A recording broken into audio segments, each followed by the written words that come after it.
kaki Gunung Satria, ada sebuah desa bernama Sukajaya. Penduduknya percaya pada legenda seekor kera putih raksasa, penjaga suci gunung yang melindungi desa dari bencana.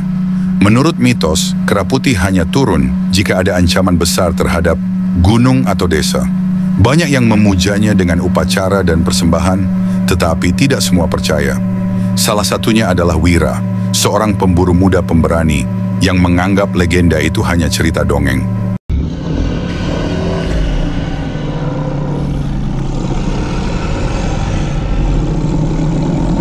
Suatu malam, gemuruh besar terdengar dari arah gunung.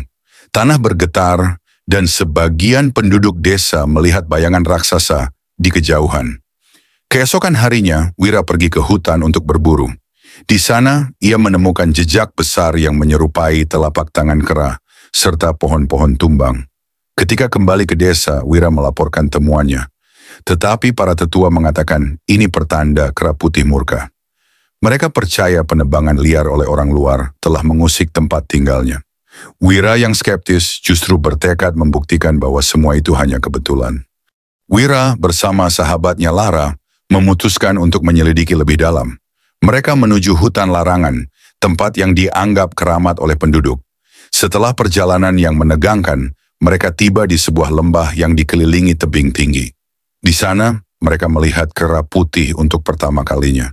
Kera itu sangat besar, berbulu putih bersinar di bawah cahaya matahari.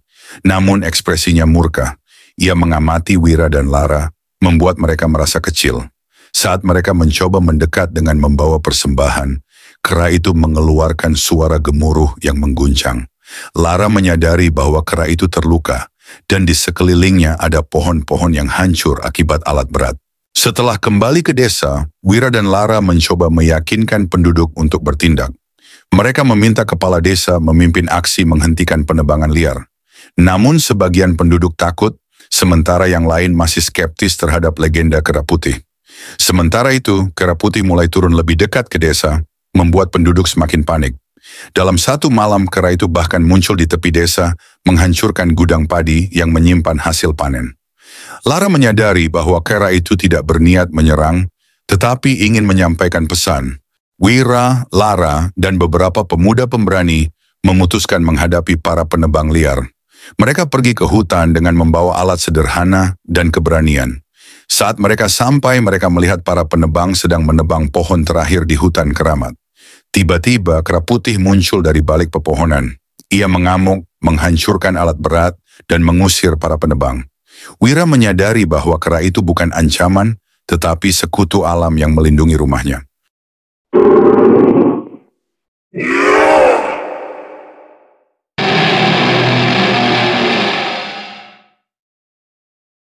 Setelah penebang liar diusir, kera putih perlahan kembali ke gunung.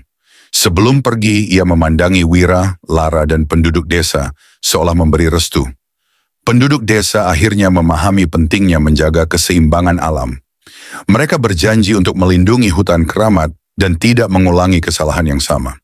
Hari itu, hutan kembali tenang setelah perjuangan panjang antara para penebang liar dan penduduk desa yang dipimpin oleh Wira dan Lara. Kera putih, makhluk agung yang selama ini dianggap sebagai legenda, menjadi saksi sekaligus penjaga terakhir dari keindahan alam yang hampir hilang. Dengan luka di tubuhnya, ia perlahan kembali ke dalam hutan, meninggalkan jejaknya sebagai pengingat bahwa manusia harus hidup berdampingan dengan alam.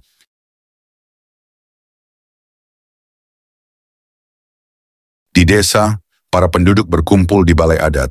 Kepala suku berdiri di tengah, menatap wajah-wajah lelah namun penuh rasa bangga. Ia memulai dengan suara berat yang penuh wibawa. Ini bukan hanya kemenangan bagi desa kita. Ini adalah pesan bagi semua generasi bahwa hutan bukanlah milik siapa-siapa. Ia adalah anugerah yang harus kita jaga bersama. Wira meskipun lelah, berdiri tegak di samping Lara. Ia berbicara dengan nada yang tegas, namun penuh rasa syukur. Kita telah belajar dari ini semua. Tidak ada kekuatan yang lebih besar dari persatuan. Hari ini kita melawan bukan hanya untuk desa, tetapi untuk masa depan, untuk anak-anak kita, untuk bumi kita. Lara, yang sejak awal memiliki keyakinan pada legenda Kera Putih. Tersenyum penuh haru, ia menambahkan, Kera Putih tidak akan selalu ada untuk melindungi kita. Kini saatnya kita menjadi penjaga hutan ini. Kita tidak boleh lagi membiarkan keserakahan mengambil apa yang bukan milik kita. Hari-hari berikutnya diisi dengan perubahan besar di desa. Penduduk mulai membangun kesepakatan untuk menjaga hutan sebagai bagian tak terpisahkan dari kehidupan mereka.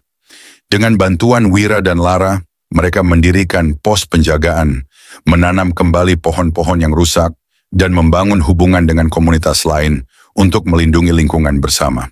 Kera Putih, meskipun jarang terlihat lagi, tetap meninggalkan aura perlindungan yang dirasakan oleh seluruh desa.